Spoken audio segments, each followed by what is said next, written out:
सूरत कुमार योगी राम सूरत कुमार योगी राम सूरत कुमार जय गुरु राया योगी राम सूरत कुमार जय गुरु राया योगी राम सूरत कुमार जय गुरु राया सुदं देवं कंससाणूरमर्दनं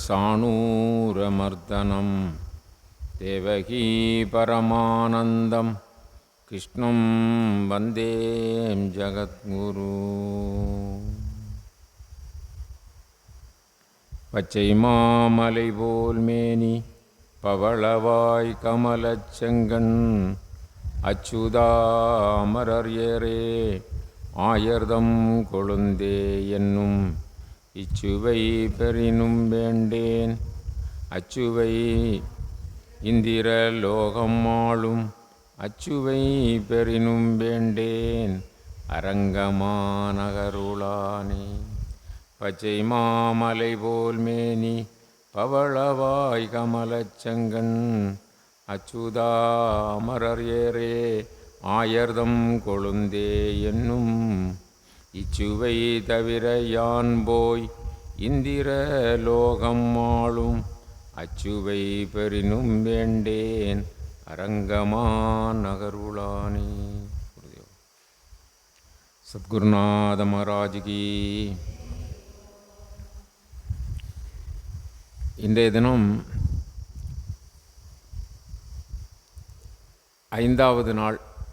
ஐந்தாவது நாளாக ஸ்ரீமத் பாகவத மகாபுராண சப்தாக நிகழ்ச்சி நடைபெறுகிறது. இன்றைக்கு வியாழக்கிழமை, இன்றைக்கி 4வது நாள். 4வது நாள். 4 நாள் ஆயிடுச்சுது. இன்றைக்கு வியாழக்கிழமை. நாம் வழக்கமாக பாகவதம் படிக்கிற நாள். அதில் வருகின்றிருக்கிற எல்லா சத்தடியார்களுக்கும் பாகவதாள்களுக்கும் எல்லோருக்கும் நமது வணக்கங்கள். இன்றைக்கு 5வது ஸ்கந்தம். 5வது ஸ்கந்தத்தின் ஆரம்பத்தில் பிரியவிரதன் அப்படிங்கிற பிரியவிரதனுடைய சரித்திரம். அந்த பிரியவிரதன் மிகச்சிறந்த பக்திமான், பகவானிடம் மிகுந்த பக்தியுடையவர், ஆச்சாரமுடையவர். அவருடைய வாழ்வினுடைய அதிக நேரத்தை ஆத்ம தியானத்திலேயே அதிலேயே கழித்து அதில் லயித்து வந்தவர். அவருக்கு இந்த உலகியல் வாழ்க்கையில் விருப்பம் இல்லாமல் இருந்தது. அப்படிப்பட்ட அந்த பிரியவிரதன் எப்படி உலகியல் வாழ்விலே ஈடுபட்டார், அதற்கு காரணமாக இருந்தது யார் அப்படிங்கிறத பரீட்சித் மகாராஜா கேட்குறாரு. அதுக்கு பகவான் சுகபிரம்மம் அதற்கு பதில் உரைக்கிற நிகழ்ச்சி. அந்தண சிரேஷ்டரே சுகபிரம்மத்தை பார்த்து கேட்குறார், உலகியல் இன்பங்களில் பற்றற்ற பிரியவிரதன் அவர் எப்படி ஒரு சிறந்த பக்தனாக இருந்தும் இல்லறம் பற்றிய ஆசை அவருக்கு எப்படி உண்டாயிற்று, அப்படி அவருக்கு இல்லற ஆசை உண்டாவதற்கு நியாயமில்லையே என்று கேட்கிறார். அந்த இடத்திலே சொல்லுவார், மனு சக்கரவர்த்தியினுடைய மகன் பிரியவிரதன். மனு சக்கரவர்த்தியினுடைய மகன் பிரியவிரதன் அவன் பிறவியிலேயே ஒரு நல்ல சத்புருஷன், சத் ஆத்மா. பகவான் நாராயண பரம்பொருளிடம் பரம பக்தி வைத்திருந்தார். அவர் இளமையிலேயே நாரதருக்கு செய்த பணிவிடைகளினால் பகவத் தத்துவமான இறை அறிவை பெற்றவர். மோட்சம் என்னும் புருஷார்த்த சாதனமான பகவத் பக்தியை அறிந்தவர். உயிருள்ளவரை பிரம்மத்தை பற்றியே சிந்தனை செய்ய வேண்டும் என்று பிரம்ம சத்திர வேள்வியை தீட்சையாக உறுதியெடுத்து அதை நடத்த வேண்டும் என்று நினைக்கின்றவர். அதாவது துறவு நிலையிலே தன்னுடைய வாழ்க்கையை நடத்தி இறை அருளை, இறை அனுபூதியை பெற வேண்டும், இந்த உலக ஆசையிலே நாட்டமில்லாது இருக்க வேண்டும், அப்படி என்று சொல்லுகின்ற நிலையில்தான் அவருடைய தீட்சை, அவருடைய உறுதி. அப்படி பிரியவிரதன் ஆசைப்பட்டு கந்தமாதன பர்வதத்தின் தாழ்வரை அடைந்தார். கந்தமாத பர்வதம் இங்கு நம்முடைய திருச்செந்தூரில் இருக்கிற முன்பு அந்த மலை, அந்த பர்வதம் இருந்ததாக சொல்லப்படுகிறது. இப்பொழுதும் திருச்செந்தூர் கோயிலுக்கு போனால் முன்பு அது மலையாகத்தான் இருந்திருக்கிறது. இப்பொழுது அந்த பெருமாள் சன்னதிக்கு முன்பு போகும்போது அந்த மலையினுடைய சுவடுகள் நமக்கு தெரியும். இங்கு சொல்லப்பட்டிருக்கிற கந்தமா பர்வதம் நமக்கு எது என்று சொல்ல முடியாது. அப்படி அந்த பர்வதத்தின் தாழ்வரையை அடைந்தார். அங்கு அது சிறந்த ஒரு செழுமையான பறவைகள் வாழுகின்ற, அன்னப்பறவைகள் இருக்கின்ற சிறப்பான சோலைகள் உடைய ஒரு இடம். ஆகவே அங்கே தான் சென்று அந்த தவத்தை மேற்கொள்ள வேண்டும், இறை சிந்தனையோடு இருக்க வேண்டும் என்று சொல்லி அந்த மனு சக்கரவர்த்தியினுடைய சுயாயம்புவ மனு, அவருடைய மகனாகிய பிரியவிரதன் அங்கு சென்றார். அங்கு அப்படி அவர் சென்று அங்கு இருக்கின்ற பொழுது நாரதர் அங்கு வருகிறார். ஏற்கனவே அந்த பிரியவிரதனுக்கு குருவானவர் நாரதர்.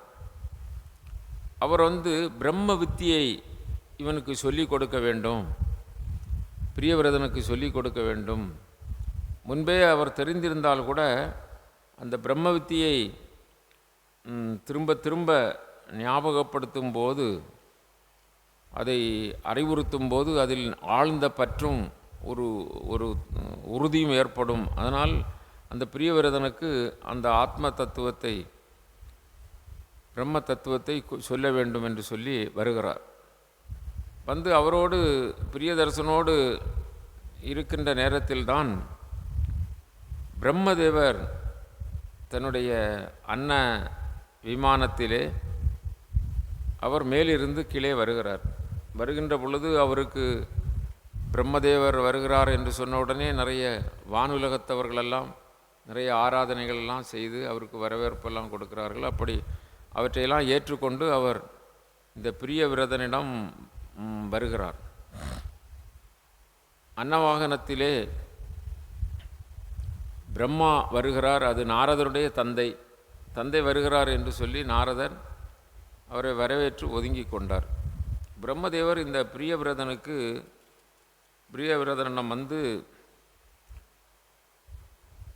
வந்தவுடனே அந்த பிரியவிரதன் தன்னை பார்ப்பதற்காக பிரம்மா வந்திருக்கிறார் என்றால் சும்மாவாக இருப்பார்.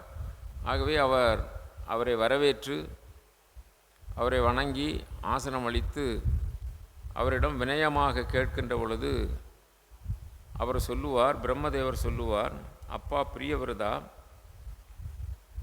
நான் நாராயணன் உந்தியில் தோன்றியவன், அது மாதிரி இந்த நாரதர் என்னுடைய மைந்தன். இந்த பிரபஞ்ச இயக்கங்களெல்லாம் இறைவனை சார்ந்தது. இறைவன் யாரை எப்படி வைக்க வேண்டுமோ அவர்களை அப்படி வைக்கிறார். நாமாக முயற்சி செய்து எதையாவது எடுத்துக்கொள்ள வேண்டும் என்று விரும்பினாலும் அது இயல்பாக இறைவனால் என்ன வகுக்கப்பட்டிருக்கிறதோ அதுதான் நடைபெறும். உலகியல் வாழ்க்கை தீயது கிடையாது. மனைவி மக்களோடு வாழ்ந்தும் ஒரு மனிதன் உயர்நிலையை அடைய முடியும். இல்லறத்தில் வாழ்ந்தவர்கள் எத்தனையோ பேர் கடைத்தேறி பெரிய சாயுஜ்ய நிலையை அடைந்திருக்கிறார்கள்.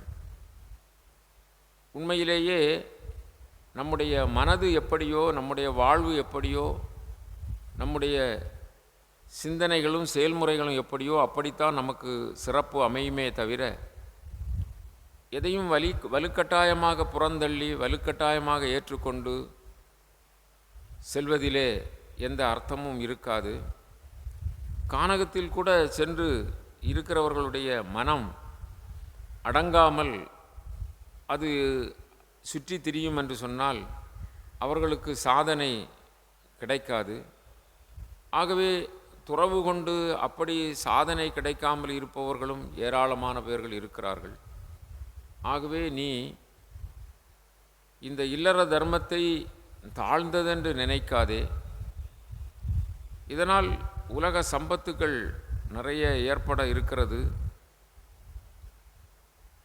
திருமணம் செய்து கொண்டு உன்னுடைய மனதை தெளிவுபடுத்தி நீ இறைவனுடைய அந்த உயர்ந்த நிலையை அடைய முடியும். முதலில் இல்லற வாழ்வில் இருந்து கொண்டே கொஞ்சம் கொஞ்சமாக உன்னுடைய விருப்பத்திற்கு ஏற்ப பஞ்ச இந்திரியங்களை அடக்கி அதை முறைப்படுத்தி வாழ முயல வேண்டும். அவ்வாறு அவற்றை தன்மையப்படுத்தினால் பகவான் வாசுதேவனிடம் அந்த மனதை ஒருநிலைப்படுத்த முடியும்.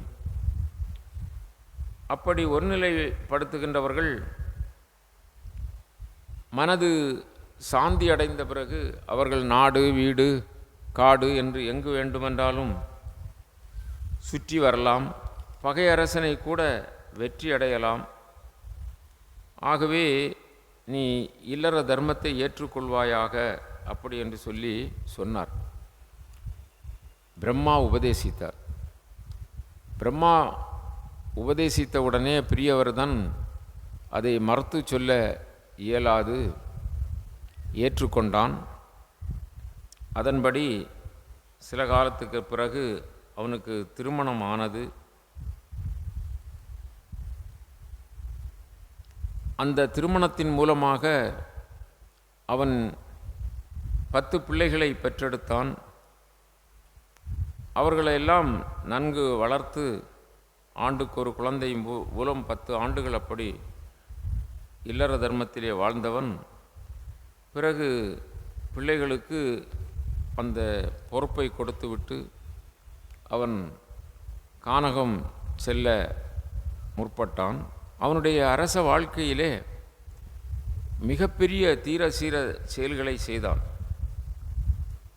பல ஆயிரக்கணக்கான ஆண்டுகள் இந்த பூமண்டலத்தை சக்கரவர்த்தியாக இருந்து ஆட்சி செய்தான் பிரியவிரதன். அதோடு மட்டுமல்ல, சூரிய பகவான் பாதி நேரம் பூமி மறைந்து இருளாகும் அல்லவா, அந்த இருளை மாற்ற வேண்டும் என்று சொல்லி பூமியையே அவனுடைய பொன் ஒளி போல ஒளிவிடக்கூடிய சூரியனைப் போல ஒளிவிடக்கூடிய விமானத்தில் பல முறை சுற்றி வந்தான். அப்படி சிறப்புக்குரியவன். அவருடைய மகன்தான் நாபி. அவருடைய மகன் நாபில் அக்னீஸ்வரன், ஆக்னீத்திரன். அந்த ஆக்னீத்திரன் பொறுப்பு ஏற்று அவனிடம் ஆட்சியை ஒப்படைத்துவிட்டு பிரியவிரதன் தவத்திற்கு சென்று இறையனோடு கலந்தார். இந்த ஆக்னீத்திரன் பிள்ளைப்பேர் வேண்டி பித்ருலோகத்தை அடைய விரும்பி அவன் மந்திரமலையினுடைய தாழ்வரை அடைந்தான். அங்கு அக்னீத்திரன் அவனுக்காக பிரம்மதேவர் ஒரு அப்சரஸ் பெண்ணை அனுப்பினார். அந்த அப்சரஸ் பெண் மூலம் அந்த அக்னிதுரன் பிள்ளைகளை பெற்றுக்கொண்டான். அவனுடைய மகன் நாபி என்பவன். அந்த நாபி சிறப்புக்குரியவன். இந்த அக்னிதுரனுடைய புத்திரனான நாபிக்கு குழந்தை பேர் இல்லை. அதனால் அவன் ஒரு யாகம் செய்ய முற்பட்டான். அந்த யாகத்திலே அந்தணர்களெல்லாம் கௌரவித்து அவர்களுக்கெல்லாம் பெரிய சிறப்பு செய்து அவர்களை கொஞ்சம் பெரிய அளவிலே அவர்களை மதித்து அந்த யாகத்தை தொடங்குகின்ற பொழுது அங்கு பகவானே உலக நாயகனாக இருக்கக்கூடிய பரம்பொருள் அந்த ஸ்ரீவத்சலநாதன் காயாம்பு மேனியுடைய அந்த மாய பரம்பொருளாகிய திருமால் அந்த யாகத்திலே அவர்களுக்கு நேரடியாக காட்சி கொடுத்தார். அவருடைய அழகு சௌந்தரியத்தை நம்மால் சொல்ல முடியாது. இடுப்பில் மஞ்சள் பட்டாடை, மார்பிலே ஸ்ரீவத்சம். ஸ்ரீவத்சம் என்றால் அது ஒரு பெரிய, அது என்ன நாம் சொல்லுவோம் அல்லவா, மறு அது மாதிரி அழகிய மச்சத்தை தான் நாம் மறு என்று சொல்வது. ஸ்ரீவத்சம் என்னும் அழகிய மச்சம். 4 திருக்கைகளிலும் சங்கு, சக்கரம், கதை, தாமரை மலர், கழுத்திலே அழகிய வனமாலை, கௌஸ்துவம் என்னும் திவ்ய மணி, அழகிய ஒவ்வொரு அவயவங்களுக்கும் மேலும் அழகு சேர்க்கும் அழகிய திரு ஆபரணங்கள், தலையிலே நவமணி மகுடம், காதுகளிலே மகர குண்டலங்கள், கைகளிலே வளையல்கள், இடுப்பிலே ஒட்டியானம், கழுத்திலே முத்தாரங்கள், தோள் வளைகள், திருவடிகளிலே அழகிய நூபுரங்கள். இவ்வாறு அழகினுக்கு அழகாக 4 திருக்கரங்களுடன் ஒளி பிளம்பாக இறைவன் அங்கு தோன்றினார். இந்த சப்தாகம் நடக்கின்ற இந்த இடத்திலே இங்கு பகவான் நமக்கு இங்குள்ள அடியார்களுக்காக வேண்டி இங்கு வந்து தோன்றி நிறைய பேர்களுக்கு கண்ணை திறந்து காட்டி அருள்வாளிக்கிறார். எல்லாம் அனுபவமாக சொல்லுகிறார்கள். சிலருக்கு அங்கே கண்ணன் அந்த சீங்குழலை வைத்து சிறு பிள்ளை மாதிரி குறுக்கே ஓடி போவது போல, இப்படியெல்லாம் இங்கு பகவானுடைய விளையாட்டு நடந்து கொண்டிருக்கிறது. அங்கே நாபியினுடைய யாகசாலையிலும் சென்று பகவான் அப்படி தன்னுடைய திவ்யமான காட்சியை காட்டி அவர்களுக்கெல்லாம் அருள்பாலிக்கிறார். அழகினுக்கு அழகாக 4 திருக்கரங்களுடன் ஒளிப்பிளம்பாக இறைவன் அங்கு தோன்றினார். அதை பார்த்தார்கள் ரித்விக்குகள், அந்த வேதம் ஓதுகின்ற அந்த அந்தணர்கள். அவையினோர் மற்றும் எஜமானன் ஆகிய அனைவரும் ஓர் ஏழை குபேர செல்வம் பெற்றுவிட்டால் எப்படி மகிழ்ச்சி அடைவார்களோ அதை போன்று அவர்கள் பகவானை கண்ட மாத்திரத்திலே, சாட்சாத் பரம்பொருள் நேரடியாக கண்ட மாத்திரத்திலே தலை சாய்ந்து வணங்கி அர்க்கியம் முதலியன அளித்து மிக்க மரியாதையுடன் பூஜித்தனர். அப்படி பூஜை செய்து விழுந்து வாயார பாடி அப்படி வணங்குகின்றார்கள். ரித்விக்குகள் பகவானை போற்றுகிறார்கள். அனைவராலும் போற்றத்தக்கவரே, உங்களுடைய பல்வேறு விதமான காட்சிகளை காண வேண்டும் என்று நாங்கள் உம்மை பூஜிப்போம். ஆனால் இன்று எங்கள் முன்னாலே நீர் காட்சி தருகிறீர். உம்முடைய திருவடிகளை விழுந்து நாங்கள் விழுந்து நமஸ்காரம் செய்கிறோம். அப்பா, எங்களுக்கு இப்பொழுது குணங்கள் இல்லை, மனதிலே மாசு இல்லை. உங்களை பார்த்த மாத்திரத்திலே, உங்கள் திருமேனியை கண்ட மாத்திரத்திலே எங்கள் உள்ளம் அளவிட முடியாத, வர்ணிக்க முடியாத அந்த ஆனந்தத்திலே செல்கிறது. அப்பா, உம்முடைய கல்யாண குணங்கள் என்ன என்றால், அனைத்து உலகுக்கும் ஆனந்தம் கொடுப்பது தானே. இறைவனே, தாங்களோ பரமன், அனைத்தும் பெற்றவர். இருப்பினும் தங்களது பரம பக்தன் யாராவது ஒருவேளை தவறுதலாக காரியங்கள் செய்தாலும் நீவேர் மிக மகிழ்ச்சியாக அந்த பக்தனின் குற்றங்களை ஏற்று சிறப்பு செய்கிறீர். ஒவ்வொரு நொடியிலும் எல்லா நிலைகளிலும் எல்லா உயிர்களையும் ஆனந்தப்படுத்தும் விதமாக நீவேர் காட்சி கொடுக்கிறீர். அப்பா, தங்களுடைய சொரூபமே ஆனந்தத்தின் எல்லைதானே. இவ்வாறு இந்த வேள்வி, பூஜை முதலியவைகளால் தங்களுக்கு ஆக வேண்டியது ஒன்றுமில்லை. ஆனாலும் எங்களுடைய விருப்பத்தை ஏற்றுக்கொள்ள நீவேர், எங்களுடைய விருப்பத்தை நிறைவேற்றிக்கொள்ள நீவேர் காட்சி கொடுத்திருக்கிறீர் என்று பலவிதமாக அவர்கள் ஏற்றி போற்றினார்கள். தங்கள் தரிசனத்தினாலே நாங்கள் பெற வேண்டிய பெரும்பேறு அனைத்தும் பெற்றாகிவிட்டது. இருப்பினும் தங்களிடம் ஒரு வரம் வேண்டுகிறோம். பரம்பொருளே, நாங்கள் அறியாமல் ஏதேனும் நிலையில் இடறி விழுதல், மயங்கி விழுதல், தும்முதல், கொட்டாவி விடுதல், இது மாதிரி நிகழ்ச்சிகள் நடந்துற்ற போதும், மரணத்தருவாய் ஆகிய துன்ப நேரங்களிலும் கிருஷ்ணா, கோவிந்தா, ராமா, முகுந்தா, அச்சுதா போன்ற தங்கள் திருநாமங்களை கூறி அழைக்க முடியாது போனாலும் அந்த சமயங்களிலும் பாவங்கள் அனைத்தையும் பொசுக்கி அளிக்கும் தங்களது திருக்குணங்களின் பெருமைகளை கூறும் பக்த வத்சலன், ஏழை வங்காளன், கோவிந்தன் என்கிற திருநாமங்கள் எங்கள் வாயில் எப்படியாவது உச்சரிக்க முடியுமாறு செய்ய வேண்டும். அப்படி என்று சொல்லி அவர்கள் வேண்டுகிறார்கள். நேற்றைய தினம் நாம் பார்த்தோம் அல்லவா, கடைசி நேரத்தில் அப்படி நமக்கு ஒரு சந்தர்ப்பம் கிடைத்தால் எவ்வளவு ஒரு பெரிய நிலை அடைவோம். அதைத்தான் இங்கும் கேட்கிறார்கள். பாருங்கள், அதை வேண்டுகிறார்கள். அப்பா, நாங்கள் பெரிய குபேர சம்பத்து உடையவனிடம் சிறிய பொருளை கேட்க முடியுமா? உங்கள் பேரானந்த பெருநிலையை எங்களுக்கு தந்தருளும். அப்படியெல்லாம் வேண்டினார்கள்.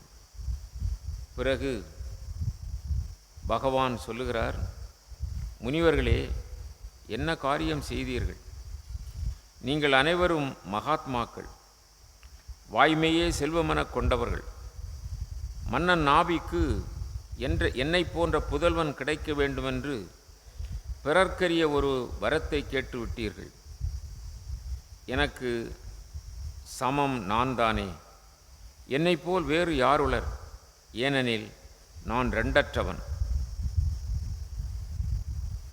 நான் இரண்டு என்று சொல்ல முடியாது. என்னைப்போல் ஒத்தார் மிக்கார் வேறு இல்லை. இருப்பினும் அந்தணர்களான உங்களது வாக்கு பொய்க்கக்கூடாது. ஏனெனில் பூவுலக தேவர்களாக இருபிறப்பாளர்கள் இருக்கிறார்கள். அதாவது அந்தணர், அறவோர் என்பவர் அந்தணர். நல்ல அறநிலையிலே வாழுகின்ற அந்தணர்களுக்கு பகவான் அவ்வளவு மரியாதை கொடுக்கிறார், அவ்வளவு சிறப்பு கொடுக்கிறார். நான் அடியார்களுக்கு நான் அடிமை என்று சொல்கிறார். அதனால்தான் அந்தணர்கள் இருக்கின்ற, பாகவதால் இருக்கின்ற இடங்களிலே நாம் என்ன தர்மம் செய்தாலும் அது பகவானுக்குத்தான் போய் சேரும். இங்கு பாகவதால் நீங்கள் இருக்கிறீர்கள், இங்கே நாம் அவர்களுக்கு பாகவதாளுக்கு உணவு கொடுக்க வேண்டும். அப்படின்றால் நான் முந்தி நீ முந்தி என்று சொல்லி அன்பர்கள் வந்து அந்த உணவுப் பொருட்களையும் அதற்கு வேண்டிய பொருள்களையும் செல்வங்களையும் கொடுக்கிறார்கள் என்று சொன்னால் அதில் பெரிய தாற்பயம் இருக்கிறது. பாகவதாள், பக்தாள் பகவானுடைய பரம பிரியத்திற்கு உரியவர்கள். அவர்களுக்கு நாம் ஏதேனும் உதவி செய்தால், உணவு கொடுத்தால், அவர்களை பூஜித்தால், அவர்களுக்கு சுசுரூசை செய்தால், சேவை செய்தால் எல்லாம் பகவானுக்கு செய்ததாக அமையும். ஆகவே இங்கு பகவான் நான் வேறு இன்னும் என்னை போன்று என்ன ஒரு படைப்பு வேறு என்று சொல்ல முடியாது, அப்படி இல்லை, இரண்டு இல்லை. ஆகவே நானே வருவேன் என்பதற்காக, முழுமையாக வருவேன் என்பதற்காக பகவான் சொல்லுகிறார். ஆகவே எனக்கு சமமான வேறொருவனை காணாததால் நானே எனது அம்சமான கலையுடன் அக்னிதரனின் புதல்வனான நாபிக்கு புதல்வனாக அவதரிக்கப் போகிறேன் அப்படின்னு சொன்னார். அந்த நாபிக்கு நான் புதல்வனாக அவதரிக்கப் போகிறேன் என்று பகவான் அப்படியே அருள் புரிந்தார். தூய்மையான சத்துவ குணமையை வடிவெடுத்ததோ என்னுமாறு அழகிய திருமேனியோடு அந்த நாபிக்கு பகவான் அச்சுத நாராயணன், கேசவன், முகுந்தன் வந்து தோன்றினார்.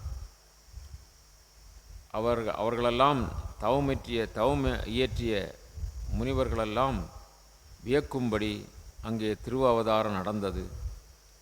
அந்த நாபிக்கும் மேருதேவி என்று சொல்லுகின்ற பகவானை பெற்றெடுக்க வேண்டும் என்று சொன்னால் அது சாதாரண விஷயமா?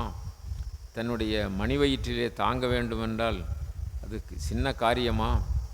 ராமபிரானுடைய அவதாரத்திலே கோசலா தேவி பகவான் அவதாரம் செய்த பொழுது அவருடைய மணிவயிற்றினுடைய சிறப்பாக சொல்லுவார்கள். என்ன தவம் செய்தார்களோ. தேவகியும் அப்படித்தானே, தவம் செய்ததனால்தானே கண்ணனை பெற்றாள். இங்கு அது மாதிரி நாபியினுடைய அந்த துணைவி மேருதேவி அவர்கள் இருவருக்கும் ரிஷிபன் என்னும் பெயர், ரிஷபதேவர் அப்படி திருமால் அவதரித்தார். அந்த குழந்தையையே ஆட்சி பீடத்தில் அமர்த்த விருப்பம் கொண்டார்கள். அப்படி அந்த குழந்தையை ஆட்சி பீடத்தில் அமர்த்த விருப்பம் கொண்ட அந்த குழந்தையினுடைய குணங்களை பார்க்கின்ற பொழுது அந்த குழந்தையின் மேற்கூறிய அதாவது குணங்கள் கவிவாணர்கள் பாடி மகளும் சிறந்த திருமேனி.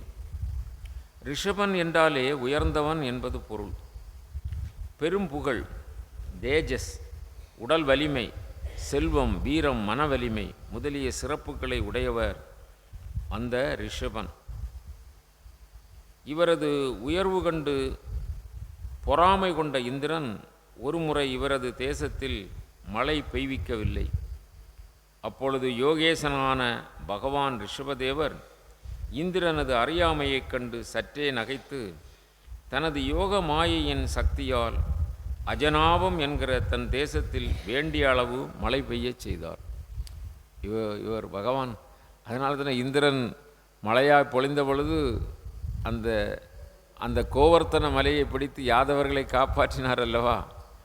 அதுபோல இந்த ரிஷப அவதாரத்திலே அந்த இந்திரன் மழை பொழிய அவன் பொறாமை கொண்டு இருந்தாலும் இவருடைய சக்தியினால், யோக மாயினால் அஜனாபம் என்கிற தன் தேசத்தில் வேண்டிய அளவு, அவருடைய நாடு அஜனாபம், இந்திரனுடைய உதவி இல்லாமலே பெருமழை பெய்யச் செய்தார். அப்படி நாபி ரிஷபர் சிறப்புக்குடையவராக இருந்தார்.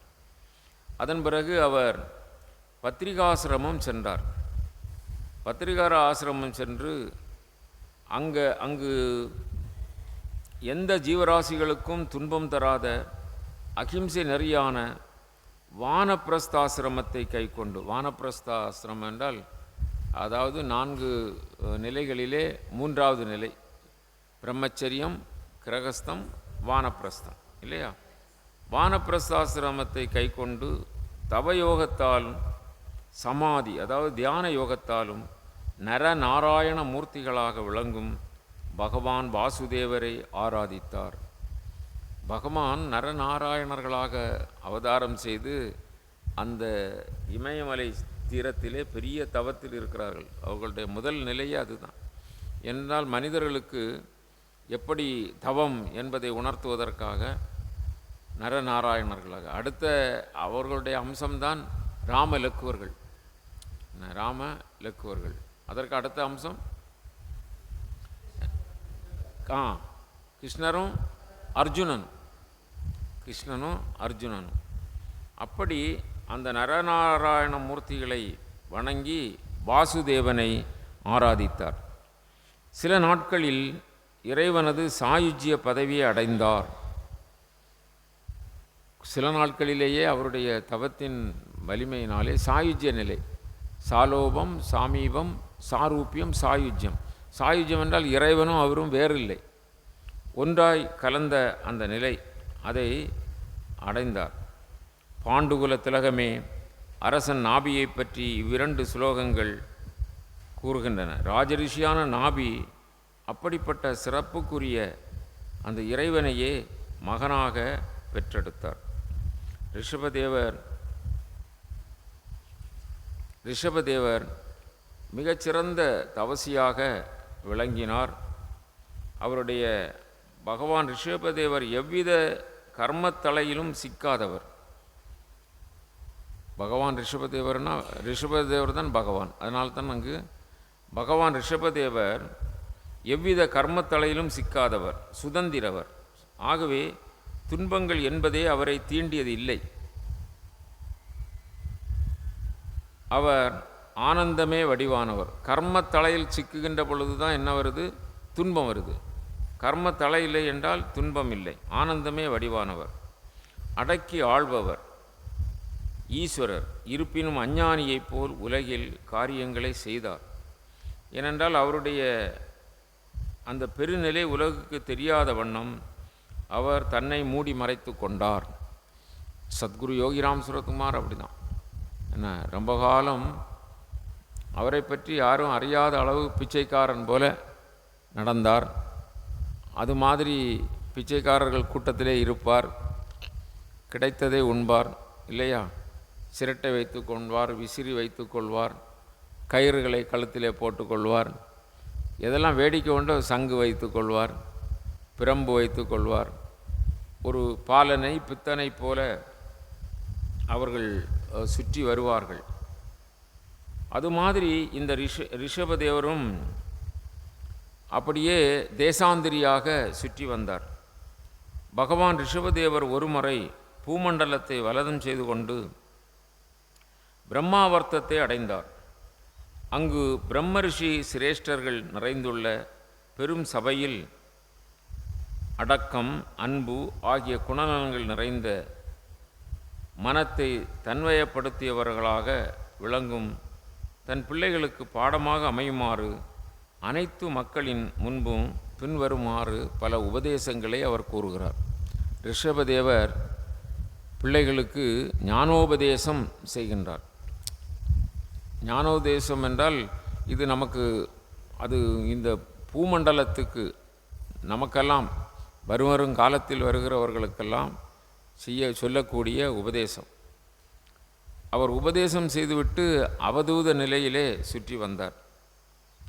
அதாவது அந்த உபதேசங்களெல்லாம் ரொம்ப மிக மிக வாழ்க்கையில் முக்கியமானவைகள். இவைகள் பல சாஸ்திரங்களில் இருக்கிறது, அதைத்தான் நான் சொல்லுகிறேன் என்றும் சொல்லுகிறார். இம்மானிட உலகில் பிறந்த நமக்கு இந்த மானிட உடல் பின்னால் துன்பங்களை விளைவிக்கும். உலகியல் இன்பங்களை அனுபவிப்பதற்கென்று ஏற்பட்டது அல்ல. இந்த உலகியல் இன்பங்கள் மலத்தை புசித்து வாழும் நாய் பன்றிகளுக்கும் கூடத்தான் கிடைக்கிறது. சாதாரணமாக சொல்லுவார்கள் அல்லவா, ஏதோ வாழுகிறோம், உண்ணுகிறோம், உறங்குகிறோம், இனவிருத்தி செய்கிறோம், இறந்துபட்டு போகிறோம் என்று வாழ்க்கை அமைந்துவிட்டால் அந்த வாழ்க்கைக்கும் மனித வாழ்க்கைக்கும் வித்தியாசம் இல்லாமல் போய்விடும்.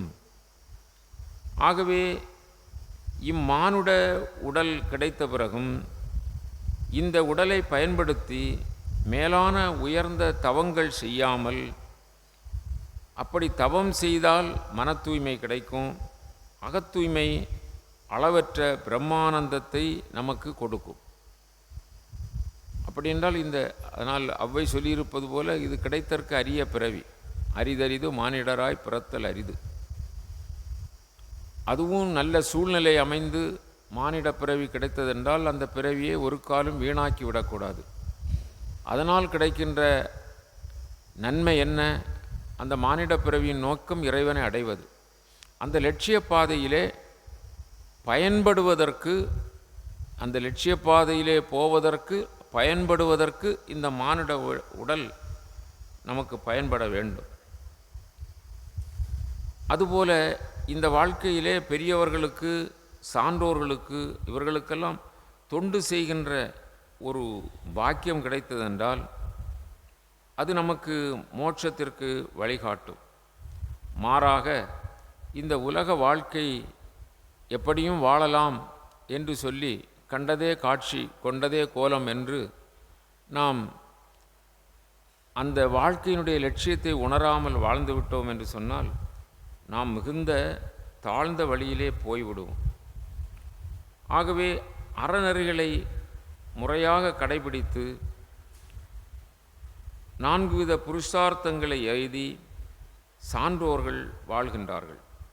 இவ்வுடலை பேணி வளர்ப்பதிலே வீண்காலம் போக்கும் வீணர்கள் மனைவி, மக்கள், வீடு, வாசல், பணம் ஆகியவைகளிலேயே ஆசை கொண்டவர்கள். அவர்கள் நேசம் அதிலேயே இருந்து விடுகிறது. உலகியல் கடமைகளை சரிவர ஆற்ற இவ்வுடல் தேவையானதால் அதை காப்பாற்ற போதுமான பொருள்கள் மட்டும் பெற வேண்டி நம்முடைய முயற்சியெல்லாம், சாதனைகளெல்லாம் சர்வேஸ்வரனான இறைவனை அடைய பகவானிடம் பக்தி செலுத்த வேண்டும். பகவானிடம் பக்தி செலுத்தி பகவானை அடைவதுதான் நம்முடைய லட்சியமாக இருக்கும். இந்த உடல் துச்சமானது, ஆனால் இந்த உடல் தேவையானது. உடலை இறைவனை காணுகின்ற நிலைக்கு நாம் எடுத்து செல்ல வேண்டும். ஆகவே அழிகின்ற இந்த உடலை வைத்து அழியாத வஸ்துவாகிய பரத்தை அடைய முயற்சிக்க வேண்டும். இந்த உடலை பெறுவதற்கான முக்கிய காரணமே நம்முடைய செயல்கள்தான். நம்முடைய செயல்களின் படி இந்த உடல் நமக்கு கிடைக்கிறது. ஆகவே எதுவரை லௌகீக வைதீக கர்மங்களில் மனம் ஈடுபாடு கொண்டுள்ளதோ அதுவரை கர்மங்களின் வாசனைகளையே மனப்பதிவுகளாக தன் இயல்பாக கொண்டு விடுகிறது. நேற்றைய தினம் நாம் பார்த்தோம் இதை கொஞ்சம். அதாவது நம்முடைய இயல்புகளுக்கு ஏற்ப, நம்முடைய நடைமுறைகளுக்கு ஏற்ப நமக்கு மனப்பதிவுகள் ஏற்படுகின்றன. அதாவது கர்மங்கள் உள்ளவரை மனம் அதில் கொண்டுள்ள வாசனை நீங்குவதில்லை. அப்படி இதனால் பிறவி ஏற்படுகிறது. அதுதானே வலிமையான விலங்கு. பிறவி ஏற்பட்டால் அது நமக்கு வலிமையான விலங்கு. ஆகவே நம்முடைய உள்ளத்தை சரி செய்து அஞ்ஞானத்தால் உடல், பொறி, புலன்கள் ஆகியவைகள் இவைகள்தான் ஆத்மா என்று நாம் நினைத்து விடக்கூடாது. இவைகள் ஆத்மா அல்ல. உடம்பு நான் அல்ல. நான் என்பது ஆத்மா. நான் அந்த சர்வேஸ்வரன். நான் நித்தியமானவன். நான் மாறாதவன். நான் என்றும் இருப்பவன். நான் ஆனந்தமே வடிவானவன். அதுதான் பிரம்ம வித்யை. நான் ஆனந்தமே வடிவானவன், சத் சித் ஆனந்தமானவன். இந்த அழிவற்ற, மாறாத, நிலைத்திருக்கிற, ஆனந்தமே வடிவாகியிருக்கிற நான் எதில் போய் அகப்படப் போகிறேன்? என்னை யார் அகப்பட வைக்க முடியும் என்று நான் என்பது ஆன்மா என்று உணர்ந்து விட்டால் அதன் பிறகு இந்த உடலின் இச்சைகளோ அல்லது உடலினுடைய இந்த பஞ்ச இந்திரியங்களோ நம்மை எதுவும் செய்ய முடியாது. ஆகவே சாதாரண நிலையிலே நாம் வாழ்ந்திருந்தாலும் நாம் இந்த உன்னத நிலையை மனதில் கொண்டு நான் ஆத்ம புருஷன், ஆத்மா என்பதை நாம் உணர்ந்திருக்க வேண்டும். இங்கே ரிஷபதேவர் சொல்லுகிறார், குழந்தைகளே, இந்த உலகியலான சம்சார கடலை கடக்க விரும்புபவன் முதலில் தைரியம், விடாமுயற்சி, சத்துவகுணம், பகுத்தறிவு இவைகளை கொள்ள வேண்டும். இதெல்லாம் ஒவ்வொரு படித்தரங்கள். அதாவது உறுதியாக கொள்ள வேண்டியது. அந்த உலக சம்சார கடலை தாண்ட வேண்டுமென்றால் நமக்கு நல்ல தைரியம் வேண்டும். தைரியம் என்றால் உறுதி, விடாமுயற்சி. அதுபோல நமக்கு தமோ ரஜ குணங்கள் விடுத்து சத்துவ குணம் இருக்க வேண்டும். பகுத்தறிவை பயன்படுத்த வேண்டும். பகுத்தறிவு இவைகளை கொண்ட புத்திமானாக இருக்க வேண்டும். அவன் அகங்காரமாகிற இந்த லிங்க சரீரத்தை ஸ்தூல உடலை நீக்க விரும்பினால், அதாவது பிறப்பு என்கிற தலையிலிருந்து விடுதலை பெற வேண்டுமென்றால் அவன் சாதனைகளை ஏற்று நடக்க வேண்டும். நீரையும் பாலையும் பிரிக்கும் அன்னம் போல் ஆத்மா எது, ஆத்மா அல்லாதது எது என்கிற பகுத்தறிவு வாய்ந்த குருமூர்த்தியிடம் அவன் சீடனாக இருக்க வேண்டும். குரு கடாட்சம் வேண்டும். ஆகவே அப்படி குரு கிடைத்த பிறகு அவன் குரு பக்தி உடையவனாக குருவுக்கு சேவை புரிய வேண்டும், தொண்டு செய்ய வேண்டும். அப்படி குருவே எல்லாம் என்று நினைத்து அவருக்கு தொண்டு செய்து உலகியல் பொருள்களில் உள்ள அபரிமிதமான பற்றை நீக்க வேண்டும். உலகியல் பொருள்களில் பற்று இருக்கலாம், கொஞ்சம் கொடுக்குறார். அபரிமிதமான பற்று இருக்கக்கூடாது, தேவைக்கு ஏற்ப இருக்க வேண்டும். அபரிமிதமான பற்றை விட்டுவிட வேண்டும். இன்ப துன்பங்கள் என்னும் இரட்டைகளை பொறுத்து கொள்ளும் வலிமை பெற வேண்டும். இன்பம் துன்பம், இன்பம் துன்பம் என்றால் மழை, காற்று, பனி, வெயில் இல்லையா? அதுபோல் கூடுதல் குறைவு வந்து கொண்டே இருக்கும். ரெண்டும் இரண்டாக இருக்கும், விருப்பு வெறுப்பு. அது மாதிரி இவைகளை எல்லாம் நாம் கடந்து செல்ல வேண்டும். உபவாசம், விரதம், உணவு கட்டுப்பாடு என்ற தவத்தை ஏற்க வேண்டும். தனக்கென செய்து கொள்ளும் காமிய கர்மங்களை விலக்க வேண்டும். எல்லாம் பரோபகாரமாக, பொதுநல சேவையாக, தனக்கென்று சொல்லுது அப்படி சுயநலமாக எதுவும் இருக்கக்கூடாது. தனது ஆசார அனுஷ்டானங்களுக்கு ஏற்ப தனது நித்திய கர்மங்களை முறைப்படி செய்து அதை பகவத் அர்ப்பணம் செய்ய வேண்டும். அதுக்கும் பிறகு நமக்கு கர்மம் இருக்குது. மூச்சு விடுறது ஒரு கர்மம் இல்லையா? சாப்பிட்றது ஒரு கர்மம். இந்த கர்மங்களையும் பகவத் அர்ப்பணமாக செய்ய வேண்டும். இதுவும் பகவத் அர்ப்பணம். ஒரு கவளம் அன்னம் எடுத்து கொடுக்கும்போது அங்கே உள்ளே பரம்பொருள் அவருக்கு தான் இது போகுது. அப்படி செய்ய வேண்டும். அனைவரதும் எனது குணநலன்களை விளக்கும் என் கதைகளை கேட்க வேண்டும். அப்படி வாழ்ந்து பகவானுடைய அவருடைய சரணங்களிலே சரணடைந்து பக்தி செய்து அவருடைய கதாமிர்தங்களை படிக்க வேண்டும். இறை அடியார்களோடு இணக்கம் கொள்ள வேண்டும். மேலும் என் குணங்களை வாயார புகழ்ந்து பாடுதல், சகல ஜீவராசிகளிடமும் பகைமையை விடுத்தல். எல்லா ஜீவராசிகளும் தன்னுயிர் போல் மண்ணுயிரை நினைக்க வேண்டும். அனைத்தையும் சமமாக நினைத்தல், மன அமைதி, மன ஓட்டத்தை கட்டுப்படுத்துதல், இவ்வுடலிலும் வீடு வாசல்களிலும் நான் எனது என்கிற எண்ணத்தை நீக்குதல். எல்லா சத்தான பொருள்களையும் ரிஷபதேவர் இங்கே சுருக்கமாக அழகாக கொடுத்துருக்கிறார். இது எப்பப்பெல்லாம் நமக்கு சோர்வு வருகிறதோ, எப்பப்பெல்லாம் மனது கஷ்டம் வருதோ, எப்பப்பெல்லாம் நம்முடைய வாழ்க்கையில் திணறுகிறோமோ, பாதை தெரியாமல் பேட்ரி எடு லைட் எடுங்கிறோமோ, அப்பெல்லாம் இதை திரும்ப எடுத்து படிக்கணும். இந்த குணநலங்களை தெரிஞ்சுக்கணும்.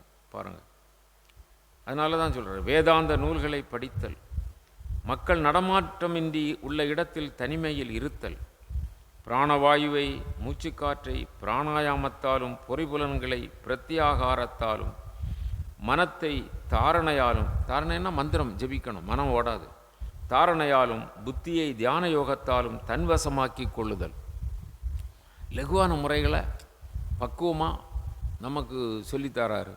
அதை திரும்ப படித்து நமக்கு அது புரியாமல் இருந்தால் திரும்ப கேட்டு அதை மனசிலாக்கி அதன் வழி ஒழுக வேண்டும். என்ன அப்படி பகவானை என்னையே தியானம் செய்வதென தியான யோகம் இவைகளால் அகங்கார உருவான தனது ஸ்தூல உடலை ஒருவன் நீக்கி கொள்ளலாம். அதிலிருந்து நாம் விடுதலை பெற முடியும். இவ்வாறு தலைகளை தெரிந்தபின் அதற்கு உதவியாக இருந்த சாதனைகளையும் தியாகம் செய்துவிட வேண்டும். ரொம்ப முக்கியம். என்ன அர்த்தம்? அதுவரை இந்த தலைகளை நீக்கிறதுக்குள்ள காரியங்கள்லாம் வச்சுருப்போம் இல்லை? அந்த தலைகள் நீங்கின பிறகு அந்த உபகரணமும் நமக்கு வேண்டாம். பிணத்தை சுடுறவன் ஒரு கம்பு வச்சுருப்பான், நீண்ட கம்பு. பிணம் எரியும்போது ரொம்ப பக்கத்தில் தீக்கிட்ட போக முடியாதுல்ல, அப்போ அதுக்கு அதை தள்ளி கொடுக்கணுன்னா என்ன செய்யணும், ஒரு நீண்ட கம்பு வச்சுருப்பான். பிணம் சுடு தடி, பிணத்தை சுடுறவன் அதை வச்சுருப்பான். அதுக்கும் பிறகு எல்லாம் எரிஞ்ச பிறகு அந்த பிணந்துடு சுடு தடியும் அதில் போட்டுருவான். அதுக்கும் பிறகு என்ன இல்லை, தேவையில்லை. அது மாதிரி என்னையே அடைய வேண்டுமென விரும்புகிறவன் அல்லது எனது அருளே பிறர்க்கரிய பேறு என கொண்டவன் அரசனாக இருந்தால் உண்மையறியாத தனது பாமர மக்களுக்கு ஆசாரியனாக இருப்பின் தன் சீடனுக்கும், அதாவது அரசனாக இருந்தால் மக்களுக்கு அதை போதிக்கணும், குருவாக இருந்தால் சீடனுக்கு போதிக்கணும், தந்தையாக இருந்தால் மகனுக்கு போதிக்கணும். இப்படி எல்லோரும் இந்த பரம்பொருளை அடைகின்ற அந்த பிரம்ம வித்தியையை கொடுக்க வேண்டும். தன்னை சார்ந்த நெருங்கிய உறவினருக்கு இறையன்பு ஊட்டி மரண பயத்திலிருந்து விடுவிக்காதவன் ஆசாரியனாக இருந்தாலும் உண்மையில் அவர் ஆசாரியர் அல்ல. தன்னிடம் இருக்கிற பெரிய சத்துக்களை எல்லாம் மக்களுக்கு கொடுக்கணும். செல்வந்தனாக இருக்கிறவன் செல்வத்தை கொடுக்கணும், கல்வியாளனாக இருக்கிறவன் கல்வியை கொடுக்கணும் இல்லையா? பெரிய மருத்துவராக இருக்கிறவங்க மக்களுக்கு மருந்து கொடுக்கணும். இது மாதிரி இந்த காரியங்கள், நல்ல காரியங்கள் செய்யணும். பிரம்ம வித்தியை அடைந்தவங்க, அந்த ஆச்சாரிய புருஷர்கள் பிரம்ம வித்தியை எல்லோருக்கும் கொடுக்கணும். அப்படி அந்த இடத்திலே அங்கு சிறப்பாக இந்த சாதனை முறைகளெல்லாம் தெளிவாக சொல்லப்பட்டிருக்கிறது. எந்த இடத்தில் அந்தணர்களெல்லாம் என்னை விட சிறந்தவர்கள், நான் அவர்களை தெய்வமாக போற்றுகிறேன் என்று ரிஷபதேவர் சொல்லுகிறார். அந்தணர்களுக்கு கொடுக்கின்ற உணவு எனக்கு ஆகுதியிலே வேள்வியிலே கொடுக்கின்ற அவிஷை விட மேலானதாக அமைந்திருக்கிறது அப்படி என்கிறார். அதன் பிறகு அந்த பரமபதத்தை அடைகின்ற நிலையை அவரது 100 புத்திரர்களிலும் மூத்தவனான பரதன், அந்த பரம பக்தன், அவன் மிகுந்த பக்தி உடையவன், அவனுக்கு அந்த உயர்ந்த அரசு பாரம்பரியத்தை கொடுத்து துறவு என்றால் என்ன என்பதை காட்டும் விதமாக அவர் அவதூத நிலையிலே சுற்றி திரிந்தார். இது ரொம்ப முக்கியம். படிக்கும்போது நீங்கள் கேட்டீர்கள் எப்படிப்பட்ட அவதூத நிலையிலே அவர் திரிந்தார்னா, திகம்பரராக கல்லை எடுத்து எறிந்தார்கள், மண்ணை எடுத்து எறிந்தார்கள், தண்ணியை வாரி இறைத்தார்கள், மலத்தை தூக்கி எறிந்தார்கள், சாணத்தை கரைத்து விட்டார்கள். இப்படி எல்லாம் பகவான் அந்த கஷ்டத்தை எல்லாம் பட்டிருக்கிறார். இந்த ரிஷபதேவர் அவதூத நிலையிலே பட்ட கஷ்டமெல்லாம் யார் பட்டிருக்கிறா? சத்குரு யோகிராம் சுரத்குமார் பட்டிருக்கிறார். இது அப்போ இயல்பான ஒரு விஷயம். மக்களெல்லாம் தூற்றுவார்கள், பேசுவார்கள். அவர்களெல்லாம் எதெல்லாம் சொல்லியிருக்கிறார்களோ அதெல்லாம் இதில் சிறப்பாக நமக்கு சொல்லப்பட்டிருக்கிறது. அதாவது அதில் 1-2 கொஞ்சம் கவனியுங்கள். நமக்கு ஒரு சின்ன ஒருத்தர் நம்மளை கொஞ்சம் மாறி பேசிட்டாலே நமக்கு பொறுக்க மாட்டேங்குது இல்லையா? கொஞ்சம் நம்மளை பார்த்து ஏளனமாக சிரிச்சிட்டாலே பொறுக்க மாட்டேங்குது. அபிமானம் நமக்கு அப்படி மேலோங்கி நிற்குது. நம்ம உடம்புலையும் நம்ம செல்வத்திலையும் அது அப்படி இருக்குது. யார் பேசுகிறது அப்படிலாம் ரொம்ப எவ்வளோ இது பண்ணுறோம். அப்போ எவ்வளோ சூடு சொரணை இல்லாமல் எவ்வளவு தாழ்ந்து போனோங்கிறத பாருங்கள். தேக அபிமானம் இல்லாமல் போனோம்னா அப்படி ரொம்ப பேசியதெல்லாம் நமக்கு அர்ச்சனை. அடுத்தவங்க நம்மளை அவதூறு சொல்கிறதெல்லாம் நமக்கு அர்ச்சனை. அப்படி எடுத்துக்கிட்டுறாங்க. எல்லாம் மாற்றம் பாருங்கள்.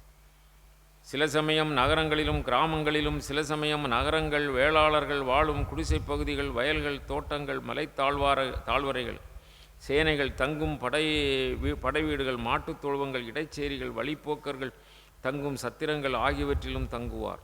சில சமயம் மலைகள், காடுகள், ஆசிரமங்கள் ஆகியவற்றில் திரிவார். அவர் எந்த வழியில் சென்றாலும் வனத்தில் திரியும் காட்டு யானைகளை ஈக்கள் துன்புறுத்துவது போல் மூர்க்கர்களும் தீயவர்களுமான மக்கள் அவரை பின்தொடர்ந்து வந்து துன்புறுத்தினர். சிலர் அவரை பயமுறுத்தினர், அதட்டினர், சிலர் அடித்தனர், சிலர் எச்சிலை காரி துப்பினர், சிலர் அவர் மேல் சிறுநீர் கழித்தனர், சாணி, புழுதி, கல் முதலியவைகளை வாரி இறைந்தனர், சிலர் அபான வாயு விடுத்தனர், சிலர் திட்டினர். இவ்வளவு செய்த போதிலும் அவர் அதை சிறிதும் பொருட்படுத்தவில்லை. அப்போது நம்ம எப்படி எவ்வளோ நிறைய மாற வேண்டி இருக்கு இல்லையா? ஐயா வைகுண்டர் அங்கே சாமிதோப்பிலிருந்து அவரை பிடிச்சிட்டு வராங்க. சுசீந்திரத்தில் இருந்து அப்படி வரும்போது என்ன வழியில் நிறைய மக்கள் என்ன செய்தாங்க, அவரை கல்லை விட்டு எறிஞ்சாங்க, என்னெல்லாமும் செய்தாங்க. அது மாதிரியெல்லாம் இந்த நிலை இருக்கிறது. அதன் பிறகு ரிஷபதேவர் தன்னுடைய உடலை அவர் விட்டு அவர் தன் வைகுந்தத்தை அடைகின்ற நிலை சொல்லப்பட்டிருக்குது. இது படிச்சிருக்கிறோமா? 6வது அத்தியாயம் படித்தாச்சா? படிக்கலை. இனி 6வது அத்தியாயம் அப்படிதானா? முடிஞ்சாச்சு அப்படிதானா?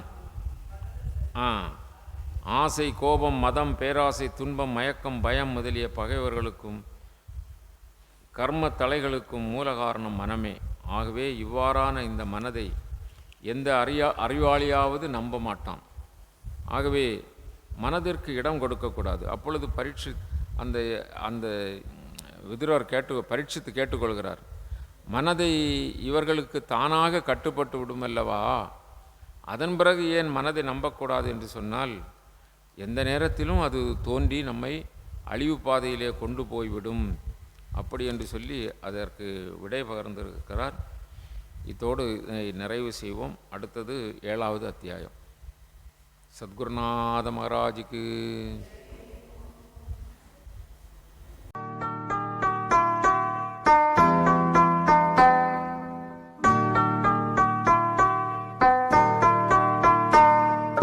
योगी राम सूरत कुमार जय गुरु राया।